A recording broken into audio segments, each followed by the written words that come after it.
నమస్కారం. QK news morning bulletin కు స్వాగతం. తాజా వార్తలు మీకోసం.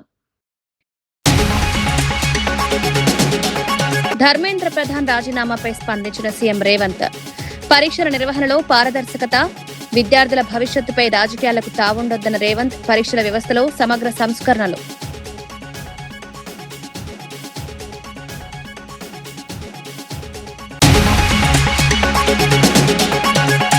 జగన్ రాజకీయాలను ప్రజలు నమ్మరన్న గోరంట్ల బుచ్చయ్య. జగన్ పాదయాత్రలను ప్రజలు విశ్వసించే పరిస్థితి లేదని వెల్లడి. రాష్ట్ర అభివృద్ధికి కూటమి ప్రభుత్వం కృషి. ప్రజలు ఇప్పటికే తమ తీర్పునిచ్చారని వ్యాఖ్య.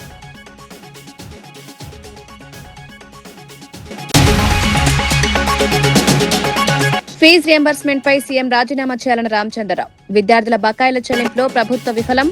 ధర్మేంద్ర ప్రధాన్ రాజీనామా వ్యక్తిగత నిర్ణయం. యువతను తప్పుదోవ పట్టించొద్దని సూచన.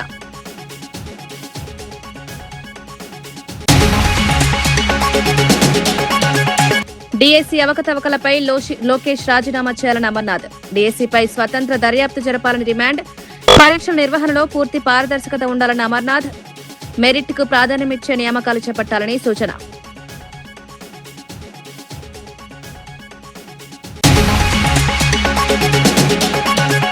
కృష్ణా జలాలపై గూగుల్ బ్రిడ్జ్ ను పరిశీలించిన బీఆర్ఎస్ నేతలు. తెలంగాణకు నీటి ప్రవాహం తగ్గుతోందని ఆందోళన. కృష్ణా జలాల విషయంలో ప్రభుత్వం స్పందించాలని డిమాండ్. తెలంగాణ నీటి హక్కులను కాపాడాలని విజ్ఞప్తి. నీట్ పేపర్ లీకేజ్ వివాదం నేపథ్యంలో కేంద్ర విద్యాశాఖ మంత్రి ధర్మేంద్ర ప్రధాన్ రాజీనామా చేయడంపై తెలంగాణ ముఖ్యమంత్రి రేవంత్ రెడ్డి స్పందించారు. దేశవ్యాప్తంగా విద్యార్థులు వ్యక్తం చేసిన ఆందోళనలను కేంద్ర ప్రభుత్వం గౌరవించాల్సిందేనన్నారు.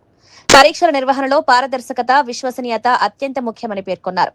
లక్షలాది మంది విద్యార్థుల భవిష్యత్తును ప్రభావితం చేసే పరీక్షల్లో ఎలాంటి నిర్లక్ష్యం ఉండకూడదని సూచించారు. విద్యార్థుల నమ్మకాన్ని నిలబెట్టేలా పరీక్షల వ్యవస్థలో సమగ్ర సంస్కరణలు చేపట్టాలని కేంద్రాన్ని కోరారు. బాధ్యులపై కఠిన చర్యలు తీసుకోవడంతో పాటు భవిష్యత్తులో ఇలాంటి ఘటనలు పునరావృతం కాకుండా చర్యలు తీసుకోవాలన్నారు. कभी किसान युवा अगर पलट के जवाब देना शुरू किए, पलट के लड़ना शुरू किए तो कोई भी हार मान लेना पड़ता है. यही हार कल इन लोगों का हुआ. सर अभी देखा गया तो कल आपने एक यूथ बिल के बारे में भी बताया, तो क्या कहना चाहेंगे इस यूथ बिल को? तो मैं इसीलिए मैं कहना चाहता हूं कि अभी पहले जब 21 इयर्स वोटिंग राइट था, तब 25 इयर्स असेंबली एंड पार्लियामेंट के लिए चुनाव लड़ने का एज था, मगर आज voting right is 18 years. So I wanted to reduce that age from 25 to 21. Why? Because at the age of 21 years, the youngsters are getting IAS, IPS or any civil servant, or otherwise mayors also, they are getting that local, rural, local, urban authorities में elected representatives बन रहे. So why can't assembly and parliament? So that is why I have suggested, I wanted to make a resolution in my state assembly in August. So to take up this issue in the Lok Sabha and Rajya Sabha. Sir तो क्या इस bill को लेकर आपने कल ये भी बताया था कि मिनिस्टर मोदी से भी मिलेंगे और इंडिया अलायंस के डिस्कस करेंगे, तो इसके बारे में क्या कहेंगे? तो इसीलिए मैं पहले तो मेरा स्टेट असेंबली से मैं रेजोल्यूशन पास करना चाहता हूँ. उसके बाद हमारे पार्टी नेता लोग उनसे खड़गे जी और राहुल जी से मिलकर यह पूरा रिप्रेजेंटेशन देना चाहता हूँ. उसके आगे इंडिया अलायंस में जितने भी पार्टीज है उन लोगों से मैं मिलना चाहता हूँ. आगे कार्रवाई देखेंगे कैसे होने वाला है. इंडिया अलायंस से तो हमारा इंडिया अलायंस वाले बात करना है, वो जिम्मेदारी नेशनल पार्टी लिए तो ठीक रहेगा. तो मेरे तरफ से जितना कोशिश कर सकता हूँ मैं कोशिश करके इसके लिए आगे जाऊंगा. सर धर्मेंद्र प्रधान के रिजिग्नेशन के बाद प्रहलाद जोशी को ये दिया गया है, तो क्या ये एजुकेशन सिस्टम में रिफॉर्म्स ला पाएंगे? क्या आपका क्या मानना है? नहीं लाने का बहुत जरूरी है. जो शिक्षा और परीक्षा दोनों में रिफॉर्म्स लेने का जरूरी है. तो इसके लिए लोकसभा एंड राज्यसभा में पार्लियामेंट में चर्चा होना चाहिए. सबका विपक्ष का सुझाव भी लेना है, एक्सपर्ट्स का भी सुझाव लेना है एंड स्टेक होल्डर्स का भी सुझाव लेके ये पूरा బదల్నా और जिम्मेदारी भी देना. పరీక్షల నిర్వహణలో ఎలాంటి అనుమానాలు తలెత్తినా ప్రభుత్వం పారదర్శకంగా విచారణ జరపాలని మాజీ మంత్రి గుడివాడ అమర్నాథ్ కోరారు. నీట్ పరీక్షలో జరిగిన అవకతవకలను బాధ్యత వహిస్తూ కేంద్ర విద్యాశాఖ మంత్రి ధర్మేంద్ర ప్రధాన్ రాజీనామా చేసిన విషయాన్ని ప్రస్తావించిన ఆయన ఆంధ్రప్రదేశ్ మెగా డీఎస్సీ నియామకాల్లో అక్రమాలపై వచ్చిన ఆరోపణలపై నేపథ్యంలో విద్యాశాఖ మంత్రి నారా లోకేష్ కూడా బాధ్యత వహించాలని డిమాండ్ చేశారు. డీఎస్సీ ప్రక్రియపై స్వతంత్ర దర్యాప్తు జరిపి వాస్తవాలను ప్రజలకు వెల్లడించాలని కోరారు. ఉద్యోగాల భర్తీ వంటి కీలక ప్రక్రియల్లో పూర్తి పారదర్శకత ఉండాలని, అభ్యర్థుల్లో ఎలాంటి అనుమానాలకు తావు లేకుండా ప్రభుత్వం వ్యవహరించాలని సూచించారు. మెరిట్ కు ప్రాధాన్యమిచ్చే విధంగా చర్యలు తీసుకోవాలని, పరీక్షల నిర్వహణపై ప్రజల్లో విశ్వాసం పెంచేలా ప్రభుత్వం నిర్ణయాలు తీసుకోవాలని అమర్నాథ్ పేర్కొన్నారు. రాజీనామా చేసినటువంటి ఘటనని ఈరోజు చూసాం. అయితే మరి రాష్ట్రంలో ఉన్నటువంటి విద్యాశాఖ మంత్రి నారా లోకేష్ గారు జరిగినటువంటి అవకతవకల మీద ఎక్కడా కూడా దాని మీద స్పందించడం కానీ, జరిగినటువంటి తప్పిదాన్ని యాక్సెప్ట్ చేయడం కానీ, లేదా ఒక ఎంక్వైరీని వేయడం కానీ ఏది కూడా చేయలేదు. ఒక పక్క ముఖ్యమంత్రి గారు కొడుకు, దానికి సంబంధించినటువంటి వచ్చినటువంటి ప్రశ్నలు, ముఖ్యంగా మాజీ ముఖ్యమంత్రి జగన్మోహన్ రెడ్డి గారు లేవనెత్తినటువంటి అనేక అంశాలు, ఏ విషయానికి కూడా వారు సమాధానం చెప్పకుండా, కనీసం ఎంక్వైరీ వేయకుండా లక్షలాది మంది ఉద్యోగ అవకాశాల కోసం, మరి ముఖ్యంగా టీచర్ వృత్తి కోసం పాకులాడినటువంటి అనేక మంది, ఈరోజు ఎంతోమంది యువత ఎదురు చూస్తూ ఎప్పుడు పరీక్ష పెడితే ఎప్పుడు సెలెక్ట్ అవుతాం, ఎప్పుడు మన కుటుంబాన్ని మనం మోసేటువంటి అవకాశం మనకు వస్తుంది అన్నటువంటి ఉద్దేశంతో ఎదురు చూస్తున్నటువంటి ఎంతోమంది యువతకి ఈరోజు నిరాశ కనబడుతూ ఉంది. ఈరోజు క్వశ్చన్ పేపర్ చేసేటువంటి వ్యవస్థ కానీ, లేదా పరీక్ష నిర్వహించేటువంటి వ్యవస్థ కానీ, ఇవి రెండు డిఫరెంట్ వ్యవస్థలకు ఇవ్వడం జరిగింది. కానీ రెండు వ్యవస్థలకి ఒకరే ఇన్ఛార్జ్ ఆఫీసర్గా పనిచేయడం అనేటువంటి దాంట్లో అనేక అనుమానాలు వచ్చినటువంటి సందర్భాలు చూసాం. ఎవరైతే క్వశ్చన్ పేపర్ తయారు చేస్తున్నటువంటి వ్యవస్థ ఏదైతే ఉందో ఆ వ్యవస్థలో పనిచేస్తున్నటువంటి ఒక అవుట్సోర్సింగ్ విద్యార్థికి స్టేట్ టాపర్గా వచ్చాడు. స్టేట్ టాపర్గా వచ్చినటువంటి వ్యక్తి వెరిఫికేషన్కి వెళ్ళు, ఇంటర్వ్యూ అటెండ్ అవ్వడు, దేనికి కూడా వచ్చినటువంటి ఉద్యోగాన్ని కూడా తీసుకోకుండా చేసినటువంటి సందర్భాలు చూసిన తర్వాత ఏ రకంగా నష్టం జరిగిందో, ఏ రకంగా ఇందులో అవకతవకలు జరిగిందో అనేటువంటిది క్లియర్గా అర్థమవుతుంది. మరి ముఖ్యంగా స్పోర్ట్స్ కోటాలో ఏదైతే ఫేక్ సర్టిఫికెట్స్ పెట్టి ఈరోజు ఉద్యోగ అవకాశాలు తెచ్చుకున్నటువంటి వారు, దీనికి అంతా కూడా నిర్మల్ మున్సిపాలిటీ సర్వసభ్య సమావేశంలో కాంగ్రెస్, బీజేపీ కౌన్సిలర్ల మధ్య తీవ్ర వాగ్వాదం చోటు చేసుకుంది. బీజేపీ వార్డులను విస్మరించి కాంగ్రెస్ కౌన్సిలర్ల ప్రాతినిధ్యం వహిస్తున్న వార్డులకే నిధులు కేటాయిస్తున్నారని బీజేపీ సభ్యులు ఆరోపించారు. స్థానిక సమస్యల పరిష్కారంపై చర్చ జరగాల్సిన సమావేశాన్ని రాజకీయ విమర్శల వేదికగా మార్చారని మండిపడ్డారు. స్థానిక ఎమ్మెల్యే మహేశ్వర్ రెడ్డిని లక్ష్యంగా చేసుకుని కాంగ్రెస్ నాయకులు వ్యవహరిస్తున్నారని విమర్శించారు. పట్టణాభివృద్ధి, మౌలిక వసతులు, ప్రజా సమస్యలపై దృష్టి పెట్టాల్సిన సమయంలో రాజకీయ ఆరోపణలు చేయడం సరికాదని పేర్కొన్నారు. సమావేశంలో ఇరు పార్టీల సభ్యులు పరస్పరం ఆరోపణలు చేసుకోవడంతో కొంతసేపు ఉద్రిక్త పరిస్థితులు నెలకొన్నాయి. అనంతరం అధికారులు జోక్యం చేసుకుని పరిస్థితిని సద్దుమణిగించారు.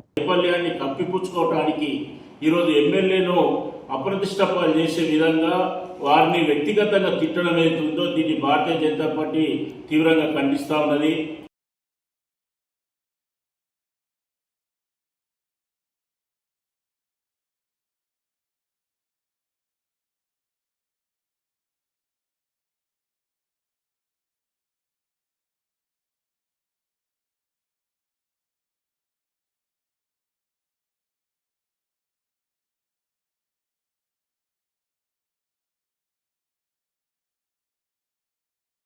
గుంటూరు నగరం జీఎంసీలో విలీనమైన గ్రామాలకు రాబోయే 30 నుంచి 50 సంవత్సరాల వరకు తాగునీటి అవసరాలను తీర్చే లక్ష్యంతో అమృత్ 2.0 ప్రాజెక్టును కేంద్ర మంత్రి పెమ్మసాని చంద్రశేఖర్ ప్రారంభించారు. 577 కోట్ల వ్యయంతో చేపడుతున్న ఈ ప్రాజెక్టులో ఆధునిక నీటి సరఫరా, మౌలిక సదుపాయాలతో పాటు తక్కెళ్లపాడులో 50 MLD సామర్థ్యంతో కొత్త రిజర్వాయర్ నిర్మించనున్నారు. పెరుగుతున్న జనాభా అవసరాలను దృష్టిలో ఉంచుకుని ప్రాజెక్టును రూపొందించినట్లు మంత్రి తెలిపారు. భవిష్యత్తులో తాగునీటి కొరత లేకుండా శాశ్వత పరిష్కారం అందించడమే ప్రభుత్వ లక్ష్యమన్నారు. నగర అభివృద్ధికి అవసరమైన మౌలిక వసతుల కల్పనలో కేంద్ర, రాష్ట్ర ప్రభుత్వాలు సమన్వయంతో పనిచేస్తున్నాయన్నారు. అమృత్ 2.0 పూర్తయితే గుంటూరు ప్రజలకు నాణ్యమైన తాగునీరు అందుబాటులోకి రావడంతో పాటు నగర అభివృద్ధికి మరింత ఊతం లభిస్తుందని అధికారులు వెల్లడించారు.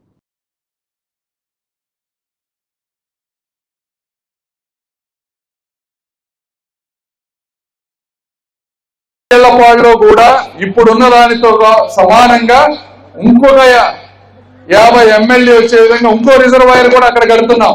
అదెందుకు కడుతున్నాము అంటే ఆ చుట్టుపక్కల ప్రాంతంలో కలిసేటువంటి గ్రామాలు ఏటుకూరు, బుడంపాడు, ఇలా ఆ గ్రామాలకు కూడా అడిషనల్ గా నీళ్లు కావాలంటే ఇప్పుడున్నటువంటి సామర్థ్యం సరిపోదు. కాబట్టి అక్కడ కూడా ఒక 50 MLD రిజర్వాయర్ కడతా ఉన్నాం.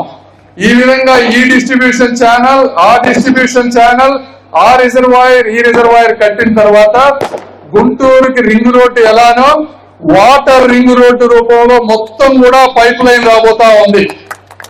ఈ రింగ్ రోడ్డు పైప్ లైన్ ద్వారా విలీన 10 గ్రామాలకే కాకుండా ఆ రింగ్ రోడ్డు నుంచి ఏ గ్రామానికైనా అక్కడి నుంచి చిన్న పైప్ వేసుకుంటే ఇప్పుడున్నటువంటి సామర్థ్యం ద్వారా ప్రతి గ్రామానికి వచ్చే 30, 40, 50 సంవత్సరాల్లో ప్రతి పేదవాడికి స్వచ్ఛమైనటువంటి నీరు ఎంత కావాలంటే అంత ప్రతి ఇంటికి ఇచ్చేటువంటి కార్యక్రమమే ఈ రోజు మనం చేసుకున్నటువంటి 550 కోట్ల రూపాయల కార్యక్రమం. సీనియర్ నేత గోరంట్ల బుచ్చయ్య చౌదరి వైఎస్ఆర్సీపీ అధినేత వైఎస్ జగన్మోహన్ రెడ్డిపై విమర్శలు గుప్పించారు. జగన్ చేపట్టే పాదయాత్రలను ప్రజలిక నమ్మే పరిస్థితి లేదని, ఆయన రాజకీయ తీరును రాష్ట్ర ప్రజలు పూర్తిగా అర్థం చేసుకున్నారని వ్యాఖ్యానించారు. గత ప్రభుత్వ పాలనలో ఆంధ్రప్రదేశ్ అభివృద్ధి తీవ్రంగా దెబ్బతిందని ఆరోపించారు.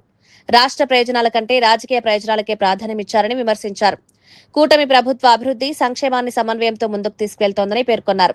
ప్రజలు ఇప్పటికే తమ తీర్పునిచ్చారని, రాష్ట్ర అభివృద్ధికి ఆటంకం కలిగించే రాజకీయాలను ఇక స్వీకరించారన్నారు. రాష్ట్ర పునర్నిర్మాణం, పెట్టుబడుల ఆకర్షణ, ఉపాధి అవకాశాల కల్పన దిశగా ప్రభుత్వం కృషి చేస్తోందని, ప్రజలు కూడా ఆ దిశగానే మద్దతునిస్తున్నారని గోరంట్ల బుచ్చయ్య చౌదరి తెలిపారు. ఏంటో ఆయన నిజ స్వరూపం ఏంటో తెలిసింది. హత్యలు చేసే వాళ్ళని ప్రోత్సహిస్తాడు, యాక్సిడెంట్లు చేసి చంపిస్తే ప్రోత్సహిస్తాడు, మద్యం మత్తుగా తప్పుడుతో వ్యాపారం చేసే వాళ్ళని సమర్థిస్తాడు, ఇవాళ బియ్యాన్ని దొంగతనంగా అమ్ముకున్న వాళ్ళ మీద సమర్థిస్తాడు. అవినీతికి కేంద్ర బిందువు జగన్మోహన్ రెడ్డి. అలాంటి వ్యక్తి ఇవాళ పాదయాత్ర చేస్తే నమ్మేవాళ్ళు ఎవరు? 5 సంవత్సరాలు సర్వనాశనం చేశాడు. తల్లికి వందనం ఎగ్జాంపుల్. ఎంతమంది ఉన్నా 15,000 రూపాయలు ఇస్తున్న పెద్ద మనిషి కేవలం ఒక్క బిడ్డకు మాత్రమే ఇచ్చాడు. గత ప్రభుత్వంలో తెలుగుదేశంలో, జనసేనలో, బీజేపీ వాళ్ళందరికీ ఎగ్గొట్టారు. ఇవాళ అలా కాదు, ఎవరైతే అర్హులు ఉన్నారో అందరికి ఇచ్చే లక్ష్యం నెరవేరుతా ఉంది. ఏమైనా పాదయాత్ర చేస్తావు? ఒక ప్రాజెక్టు పూర్తి చేసావు, ఒక ఇండస్ట్రీ తెచ్చావు, ఇండస్ట్రీ పారిపోయింది, పెట్టుబడిదారులు పారిపోయారు, రాష్ట్రంలో అరాచకం సృష్టించావు, అవినీతి అక్రమాలకు తెరలేపావు. ఏమైనా ప్రజల్లోకి వస్తామని ప్రశ్నిస్తా ఉన్నాం. మతాల పేరుతో, కులాల పేరుతో రెచ్చగొట్టి పబ్బం గడుపుకోవడం కోసం ప్రతిదాన్ని కూడా చిల్లర పావులు చేసి తప్పుడు గోబెల్స్ ప్రచారం చేసి అధికారంలోకి రావాలని చూస్తున్నాం. అయ్యేది కాదు, చచ్చేది కాదు. బెయిల్ పక్షివి, జైలు పక్షివి. ఎలా ప్రజల్లోకి వస్తావు? నువ్వు ఉండాల్సిన జైల్లో కానీ ప్రజల మధ్య కాదని ప్రజలు నిర్ణయించారు. అందుకని 11 సీట్లతో సరిపెట్టారు. ఈ తమ 11 కూడా రద్దయ్యే అవకాశం ఉంది. భోగాపురంలో నిర్మించిన అల్లూరి సీతారామరాజు అంతర్జాతీయ విమానాశ్రయ ప్రారంభోత్సవానికి ఏర్పాట్లు శరవేగంగా సాగుతున్నాయి. ప్రధానమంత్రి నరేంద్ర మోదీ పర్యటన విజయవంతం చేసేందుకు మంత్రులు, అధికారులు సమీక్ష నిర్వహించారు. సభా ప్రాంగణం, పార్కింగ్, ట్రాఫిక్ నియంత్రణ, వీఐపీ రాకపోకలు, భద్రత, తాగునీరు, ఆహార పంపిణీ వంటి అన్ని అంశాలపై ప్రత్యేక దృష్టి సారించారు. ప్రధానమంత్రికి ఘన స్వాగతం పలికేందుకు 13,000 మంది గిరిజన బాలికలతో సాంప్రదాయ ధింసా నృత్య ప్రదర్శనను ఏర్పాటు చేస్తున్నారు. ఉత్తరాంధ్ర సంస్కృతి సాంప్రదాయాలను ప్రతిబింబించేలా కార్యక్రమాన్ని నిర్వహించేందుకు అధికారులు ఏర్పాట్లు చేస్తున్నారు. ప్రజలకు ఎలాంటి అసౌకర్యం కలగకుండా రవాణా, భద్రతా ఏర్పాట్లకు పగడ్బందీగా అమలు చేయాలని ప్రభుత్వం ఆదేశించింది. విమానాశ్రయం ప్రారంభంతో ప్రాంతీయ అభివృద్ధికి కొత్త ఊపు వస్తుందని అధికారులు భావిస్తున్నారు.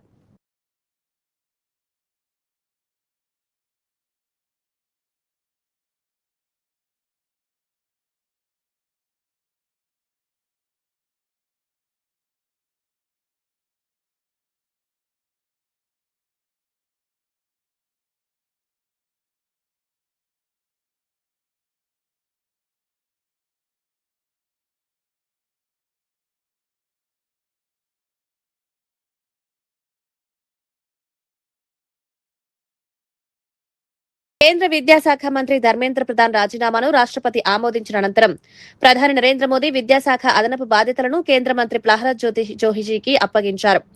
కొత్త బాధ్యతలు స్వీకరించిన ప్రహ్లాద్ జోషి ప్రధానికి కృతజ్ఞతలు తెలిపారు. తనపై ఉంచిన నమ్మకాన్ని నిలబెట్టుకుంటూ అత్యంత బాధ్యతాయుతంగా విధులు నిర్వహిస్తారని పేర్కొన్నారు.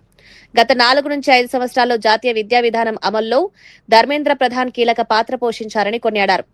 ప్రస్తుతం వినియోగదారుల వ్యవహారాలు, ఆహార ప్రజా పంపిణీ, పునరుత్పాదక ఇంధన శాఖలతో పాటు విద్యాశాఖను కూడా నిర్వహించనున్నారు.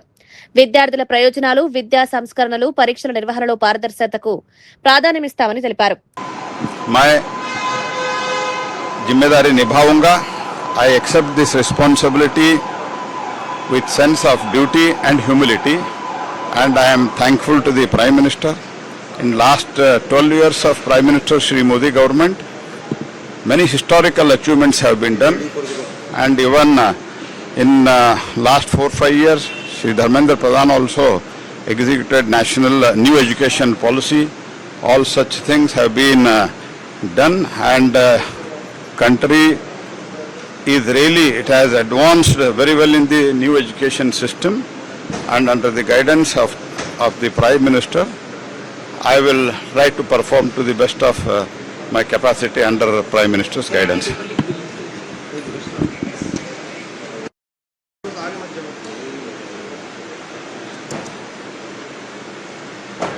प्रधानमंत्री जी ने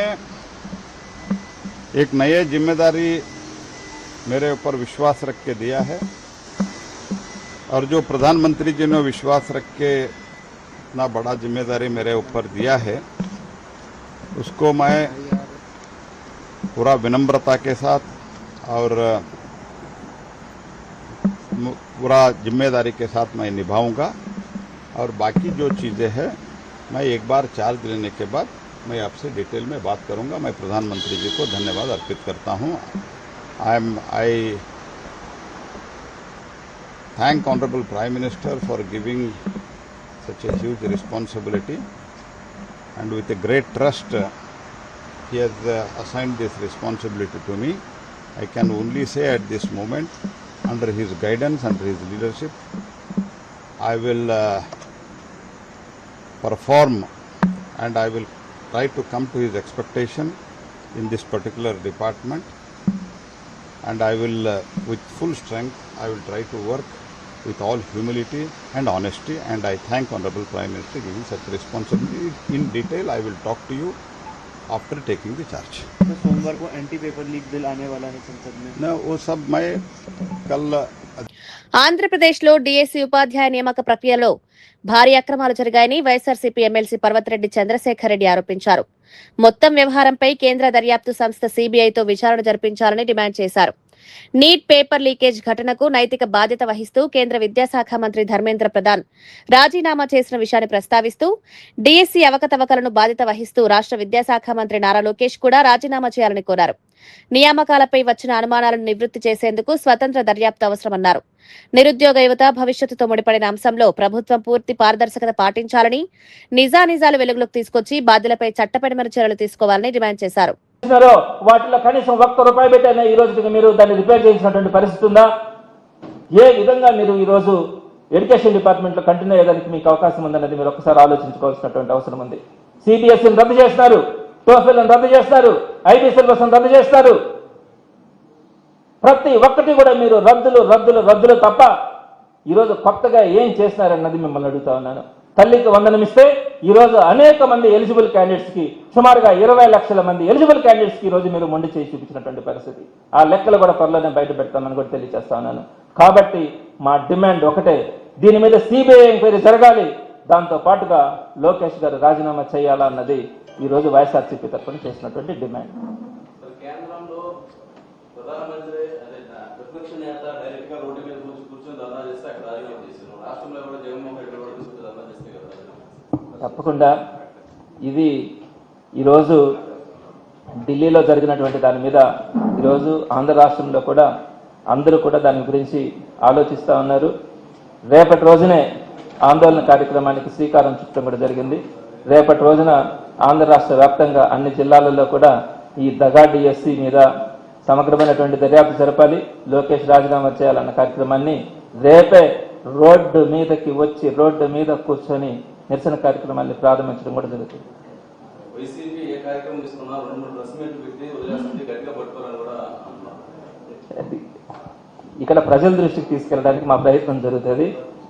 తప్పకుండా కూడా ఈరోజు ఒకటి మీరు ఒకసారి గమనించండి, ఈ రాష్ట్ర చరిత్రలో ఏ రోజైనా గవర్నమెంట్ ఒక డెసిషన్ తీసుకున్న తర్వాత దాని మీద నమ్మకం లేక ఆగిపోవడం కానీ, దాన్ని ఆ పరిస్థితి రాకుండా పోవడం కానీ, 10 ప్రభుత్వ మెడికల్ కాలేజీలను ప్రైవేట్ పరం చేయాలని ప్రభుత్వం డెసిషన్ తీసుకుని పీపీపీ మోడ్లో నోటిఫికేషన్ ఇచ్చిన తర్వాత వైఎస్ఆర్సీపీ చేసిన ఉద్యమం మేరకు ఒక్కడంటే ఒక్కడు కూడా ఒక్క మెడికల్ కాలేజీకి కూడా టెండర్ వేయడానికి ముందుకు రాకపోతే ఆ 10 కాలేజీల్ని ప్రభుత్వంలోనే మెయింటైన్ చేసే విధంగా ఈ రోజు పోరాడి సాధించుకున్నదంటే అది ఒక్క జగన్మోహన్ రెడ్డి గారి ఆధ్వర్యంలో ఉన్నటువంటి వైఎస్ఆర్సీపీ ప్రభుత్వం తప్ప ఏ రోజు కూడా ఈ విధమైనటువంటి నిర్ణయాలలో ఒక ప్రతిపక్ష పార్టీ ఉద్యమం చేసి కనీసం ఒక్కరంటే ఒక్కరికి కూడా నమ్మకం లేక తెలంగాణ కర్ణాటక సరిహద్దులో కృష్ణా నదిపై గూగుల్ ప్రాంతంలోని బ్రిడ్జిను బీఆర్ఎస్ నాయకులు పరిశీలించారు. మాజీ మంత్రులు వి శ్రీనివాస్ గౌడ్, లక్ష్మారెడ్డి, మాజీ ఎమ్మెల్యేలు, ఎమ్మెల్సీలు ఈ పర్యటనలో పాల్గొన్నారు. కర్ణాటక పరిధిలోని బ్రిడ్జిల వద్ద హైడ్రాలిక్ గేట్లు ఏర్పాటు చేయడంతో దిగువకు నీటి విడుదల తగ్గుతోందని ఆందోళన వ్యక్తం చేశారు. తెలంగాణకు రావాల్సిన నీటి ప్రవాహంపై దీనివల్ల ప్రభావం పడుతోందని పేర్కొన్నారు. కృష్ణా జలాల పంపిణీ విషయంలో రాష్ట్ర ప్రయోజనాలను కాపాడేందుకు ప్రభుత్వం వెంటనే స్పందించాలని డిమాండ్ చేశారు. జలవనరుల పరిరక్షణలో నిర్లక్ష్యం తగదని, రైతులు తాగునీటి అవసరాలను దృష్టిలో ఉంచుకుని తగిన చర్యలు తీసుకోవాలని కోరారు. ఈ అంశంపై కేంద్రం సంబంధిత రాష్ట్రాలతో చర్చించి తెలంగాణ హక్కులను పరిరక్షించాలని బీఆర్ఎస్ నాయకులు ప్రభుత్వానికి విజ్ఞప్తి చేశారు. ఫ్యూచర్లో మన పరిస్థితి ఏముంటుంది? ఇలా కేఎల్ఐ కట్టుకున్నాం, కంప్లీట్ అయిపోయింది. రేపు పాలమూరు రంగారెడ్డి జిల్లా ప్రాజెక్టు 10% అది కంప్లీట్ అవుతుంది. కోయిల్ సాగర్, నెట్టెంపాడు, భీమా ఉన్నాయి. మరి ఇవన్నీ జూరాల నుంచి మొదలుకుంటే కింది వరకు ఫ్యూచర్లో మనకు నీళ్ళు వస్తాయా రావా? మనమేమో తెలంగాణ ప్రాజెక్టులు చూసుకుంటా కొట్లాడుతున్నాం కంప్లీట్ చేయమని, కానీ పైననేమో ఎవరి పని వాళ్ళు చేసుకుంటున్నారు. శ్రీశైలంకు ప్రధానంగా తుంగభద్ర, కృష్ణా, భీమా. తుంగభద్రలో ఆర్డిఎస్ నుంచి మొదలుకుంటే ఆర్డిఎస్ కాల్వకు కట్టలు ఏరుకపోయినాయి, మట్టి కుప్పలు ఏరుకపోయినాయి, కింద నీళ్ళు అవుతున్నాయి. ఆర్డిఎస్కి నీళ్ళు ఎక్కలేవు. గురుడి దగ్గర ఒక లిఫ్ట్ స్టార్ట్ అయింది, రిజర్వాయర్ పనులు కూడా అయిపోయినాయి. చిక్కలమరి దగ్గర స్టార్ట్ అయినాయి, చిక్కమంచాల దగ్గర పనులు ప్రారంభం అవుతున్నాయి. మంత్రాలయం దగ్గర రోడ్ కమ్ బ్రిడ్జ్ ప్రపోజల్ ఉంది. పక్కల గుండ్రేవ దగ్గర ఆంధ్రప్రదేశ్ కాచుకొని కూర్చున్నది రెడీగా మొత్తం ఎత్తుకపోవడానికి. కుడికాల్లో కూడా కట్టి రెడీగా ఉంది. అన్నీ కంప్లీట్ అయితే మనకు నీళ్ళు రావు. ప్రధానంగా యువతల కృష్ణా, భీమా మీరు చూస్తున్నారు. ఇవాళ భీమా ప్రాజెక్టు నుంచి ప్రతి సంవత్సరం ఎండాకాలం కూడా రీజనరేటర్ వాటర్ వచ్చేది, కానీ ఇవాళ వర్షకాలమే వస్తలేదు. వర్షం పడ్డ నీళ్ళే వస్తలేవు. నామమాత్రంగా గేట్లు ఉండేటివి, లీకేజీల ద్వారా వచ్చే నీళ్ళతో 1,00,000 ఎకరాలు పంటలు పండేటివి. మరి ఇలా జూలైలోనే నీళ్ళు వస్తలేవంటే ఎడమసే దిక్కేమో ఎండిపోయింది, కుడిసే దిక్కేమో నిండిపోయింది. కర్ణాటక నిండింది, ఇక్కడ ఎండిపోయింది. అతి ప్రమాదమైంది ఏంటంటే నీట్ పేపర్ లీకేజ్ వ్యవహారంపై నిరసన తెలుపుతున్న విద్యార్థులపై చేసిన వ్యాఖ్యలతో బీజేపీ నేత కొండా విశ్వేశ్వర్ రెడ్డిని బీఆర్ఎస్ తీవ్రంగా తప్పుపట్టింది. నిరసన వ్యక్తం చేస్తున్న విద్యార్థులను అమెరికా వంటి దేశాల్లో కాల్చిపారిస్తారంటూ మాట్లాడడం అత్యంత బాధ్యతారాహిత్యమని విమర్శించింది.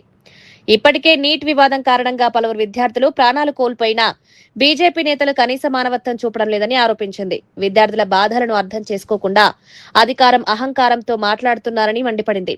ప్రజాస్వామ్యంలో శాంతియుత నిరసన ప్రతి పౌరుడి హక్కు అని, దాన్ని అణిచివేసేలా మాట్లాడడం తగదని పేర్కొన్నారు. పార్లమెంట్ దిక్కొస్తుండ్రు, వేరే దేశాలలో తుపాకులతోటి కాల్చేవారు. తెలంగాణ బీజేపీ రాష్ట్ర అధ్యక్షుడు ఎన్ రామచంద్రరావు ముఖ్యమంత్రి రేవంత్ రెడ్డిపై తీవ్ర విమర్శలు చేశారు. విద్యార్థులకు ఫీజు రియంబర్స్మెంట్ బకాయిలు చెల్లించడంలో ప్రభుత్వం పూర్తిగా విఫలమైందని ఆరోపిస్తూ విద్యాశాఖ బాధ్యతలు నిర్వహిస్తున్న ముఖ్యమంత్రి ఆ పదవికి రాజీనామా చేయాలని డిమాండ్ చేశారు. సికింద్రాబాద్ లో నిర్వహించిన కార్గిల్ విజయ్ దివస్ కార్యక్రమంలో మాట్లాడుతూ ఢిల్లీలో జరిగిన విద్యార్థుల నిరసనల వెనుక విదేశీ శక్తుల ప్రమేయం ఉందని ఆరోపించారు. కేంద్ర ప్రభుత్వం యువత ఒత్తిడికి తలొగ్గి నిర్ణయం తీసుకుందన్న ప్రచారం అవాస్తవమని పేర్కొన్నారు. కేంద్ర మంత్రి ధర్మేంద్ర ప్రధాన్ రాజీనామా ఆయన వ్యక్తిగత నిర్ణయమని స్పష్టం చేశారు. ఎన్నికల్లో పోటీ వయసును 21 ఏళ్లకు తగ్గించాలన్న ముఖ్యమంత్రి వ్యాఖ్యలను కూడా తప్పుబట్టిన ఆయన యువతను తప్పుదోవ పట్టించే ప్రకటనలు చేయకుండా ప్రభుత్వం బాధ్యతాయుతంగా వ్యవహరించాలని సూచించారు.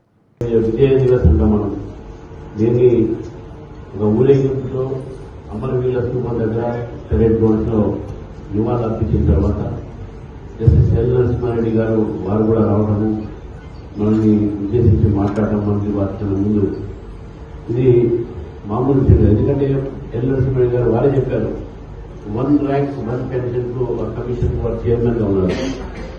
వారి సమయంలోనే మొత్తం సైనికుల ఒక పెన్షన్ లాంగ్ పెండింగ్ డిమాండ్ ని వారు ఆ కమిషన్ ద్వారా తీర్చడం జరిగింది. అంతేకాకుండా సైనికుల త్యాగాల గురించి కూడా వారు చెప్పారు. మన నేను ఎక్స్ సర్వీస్ మెన్ ఒక మీటింగ్ సెల్ మీటింగ్ లో చెప్పడం జరిగింది ఉల్లిగడ్డ విషయంలో. అటువంటి త్యాగ మూర్తులు అనేటువంటి యొక్క సైనికులకు ఈరోజు నివాళులు ఏదైతే దేశం కోసం త్యాగం చేశారో, దేశ సరిహద్దుల్ని కాపాడారు, మరి అటువంటి త్యాగాన్ని ఈరోజు మన యువత స్ఫూర్తి తీసుకోవాల్సిన అవసరం ఉన్నది ఈ సందర్భంగా. ఎందుకంటే ఈరోజు దేశము ఒక మనం కాపాడుకోవాలంటే దానికి దేశ యువతనే దానికి కారణం. ఎందుకంటే వారి మనసులో దేశభక్తి పెరిగితేనే దేశం సురక్షితంగా ఉంటుంది. కాబట్టి దేశభక్తిని మనం ప్రజల్లో యువతలో అవసరం పడితే ప్రతి యువత చేతుల్లో ఏమి తుపాకి లేకున్నా సరే నేను దేశం కోసం ప్రాణత్యాగాలు చేస్తాననే ఆలోచన ఉండాలి అని చెప్పేసి దేశం చివరికి ఒక చిన్న ఉదాహరణతో నేను ముగిస్తాను. ఇజ్రాయెల్ అనే చిన్న దేశం ఈరోజు చుట్టుముట్టు అంతా కూడా మొత్తం వారికి వారి శత్రు దేశాలు ఉన్నాయి. అయినా కూడా చిన్న దేశము, చాలా తక్కువ పాపులేషన్, హైదరాబాద్ కన్నా తక్కువ సగము జనసంఖ్య వాళ్ళది, కేరళ కన్నా సగము ఉన్నటువంటి క్షేత్రఫలం వాళ్ళది ఏరియా. కానీ ఈరోజు ఆంధ్రప్రదేశ్ లో మెగా డిఎస్సీ ఉపాధ్యాయ నియామకాల ప్రక్రియలో తీవ్ర స్థాయిలో అవినీతి అక్రమాలు జరిగాయని వైఎస్ఆర్సీపీ జాతీయ ప్రధాన కార్యదర్శి మాజీ ఎమ్మెల్యే భూమన కరుణాకర్ రెడ్డి ఆరోపించారు. నియామకాల ప్రక్రియలో పారదర్శకత పాటించలేదని, అర్హులైన అభ్యర్థులకు అన్యాయం జరిగిందని విమర్శించారు. ఉపాధ్యాయ ఉద్యోగాల భర్తీ విషయంలో ప్రభుత్వం నిష్పాక్షికంగా వ్యవహరించాల్సిన బాధ్యత ఉన్నప్పటికీ పలు దశల్లో అక్రమాలు చోటు చేసుకున్నాయని పేర్కొన్నారు. అభ్యర్థుల అనుమానాలను నివృత్తి చేసేలా పూర్తిస్థాయి విచారణ నిర్వహించాలని డిమాండ్ చేశారు. యువత భవిష్యత్తుతో ముడిపడిన నియామకాల్లో ఎలాంటి నిర్లక్ష్యం ఉండకూడదన్నారు. పారదర్శకత దర్యాప్తు ద్వారా నిజానిజాలను వెలికితీసి బాధ్యులపై కఠిన చర్యలు తీసుకోవాలని ప్రభుత్వాన్ని కోరారు. అందరికీ కూడా తెలిసింది, ఈ రాష్ట్రంలో మన రాష్ట్రంలో డిఎస్సి పరీక్షల నిర్వహణ కూడా నీట్ పరీక్షలకు ఏమాత్రము కూడా తీసిపోకుండా పూర్తి అవినీతిమయమై కేవలం ఈ ప్రభుత్వం యొక్క అనుకూలులకు ఉద్యోగాలు ఇవ్వటం కోసమనే పరీక్షలు నిర్వహించటం, పరీక్షల్లో వాళ్ళెవరికి పాస్ మార్కులు వేసి సెలెక్ట్ చేయాలనుకున్నారో వాళ్ళనే సెలెక్ట్ చేయటము, అర్హత కలిగినటువంటి వాళ్ళకందరికీ కూడా మొండి చెయ్యి చూపించటము. దీని మీద వైఎస్ఆర్ కాంగ్రెస్ పార్టీ మా నాయకుడు జగన్మోహన్ రెడ్డి గారు పెద్ద ఎత్తున తన నిరసనను వ్యక్తం చేయటము, రాష్ట్ర వ్యాప్తంగా వైఎస్ఆర్ కాంగ్రెస్ పార్టీ తన గొంతును వినిపించినా ఏ మాత్రము కూడా ఖాతరు చేయకుండా ఇక్కడ విద్యామంత్రిగా ఉన్నటువంటి లోకేష్ గారు తను చేసిందంతా కూడా న్యాయమని, పూర్తి పారదర్శకతతో చేశామని పచ్చి అబద్ధాలు చెబుతూ ఒక్కొక్క ఉద్యోగాన్ని దాదాపు 30-40 లక్షల రూపాయలకు అమ్మేసి, స్పోర్ట్స్ కోటాలో అయితే మరింత దారుణంగా సెలక్షన్స్ చేసి ఈ రోజున మేము సచ్చీలులము అని చెప్పుకుంటున్నటువంటి లోకేష్ గారు మీ ప్రభుత్వంలో ఇంత దారుణమైనటువంటి పరిస్థితి వచ్చింది కనుకనే రేపు వైఎస్ఆర్ కాంగ్రెస్ పార్టీకి సంబంధించినటువంటి విద్యార్థి యువజన దళాలు పెద్ద ఎత్తున కలెక్టరేట్ కార్యాలయాల ముందర ధర్నాకు దిగుతున్నాయి. మీరు ఖచ్చితంగా రాజీనామా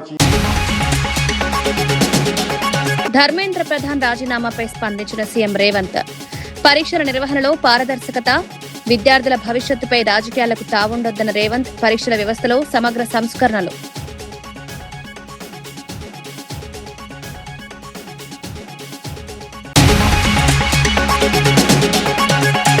జగన్ రాజకీయాలను ప్రజలు నమ్మరన్న గోరంట్ల బుచ్చయ్య, జగన్ పాదయాత్రలను ప్రజలు విశ్వసించే పరిస్థితి లేదని వెల్లడి, రాష్ట్ర అభివృద్ధికి కూటమి ప్రభుత్వం కృషి, ప్రజలు ఇప్పటికే తమ తీర్పునిచ్చారని వ్యాఖ్య.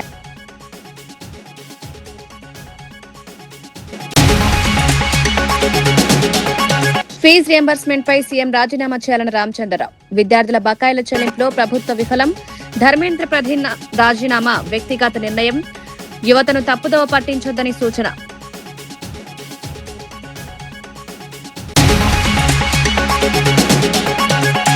డీఎస్సీ అవకతవకలపై లోకేష్ రాజీనామా చేయాలని అమర్నాథ్. డీఎస్సీపై స్వతంత్ర దర్యాప్తు జరపాలని డిమాండ్. పరీక్షల నిర్వహణలో పూర్తి పారదర్శకత ఉండాలని అమర్నాథ్. మెరిట్కు ప్రాధాన్యమిచ్చే నియామకాలు చేపట్టాలని సూచన.